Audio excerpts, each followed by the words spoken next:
Cycle চুরি করতে এসে ধরা পড়ল চোর, কপালে জুটল মারধর, বেঁধে রাখা হলো খুঁটিতে।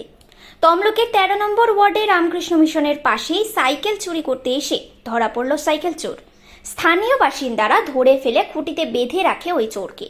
উত্তেজিত জনতা ব্যাপক মারধরও করে থাকে। জানা গিয়েছে এর আগেও ওই এলাকা থেকে প্রায় 12 থেকে 13টি সাইকেল চুরি করেছিল ওই ব্যক্তি। পাশেই একটি বাড়িতে সিসিটিভি ক্যামেরা দেখে স্থানীয়রা চিহ্নিত করে ওই চোরকে। আজ ফের চুরি করতে ঢুকলে ঘিরে ফেলেন স্থানীয় বাসিন্দারা, হাতে নাতে ধরে ফেলেন ওই চোরকে। তারপরে মারধর করা হয় এবং খুঁটিতে বেঁধে রাখা হয়। পরে ঘটনাস্থলে পুলিশ গিয়ে ওই ব্যক্তিকে তমলুক থানায় নিয়ে যায়। Bureau report, news prime time. উপরে ক্যামেরা লাগানো ছিল, অনেকক্ষণ ধরে দেখছিলাম এখানে দাঁড়িয়ে ছিল। দাঁড়িয়ে থাকার পর সে বিড়ি খাচ্ছিল, ঠিক আছে, গেটটা খোলা ছিল না, গেটটা খুলেছে, খুলে বিড়ি খাচ্ছিল দাঁড়িয়ে দাঁড়িয়ে। তারপর যখন ঢুকে বিড়িটা শেষ করে চারদিকে দেখলো, দেখে ঢুকছে, সেখানে উপর থেকে নেমে এসে দেখিয়ে দিল। আপনার নাম? আমার নাম আকাশ।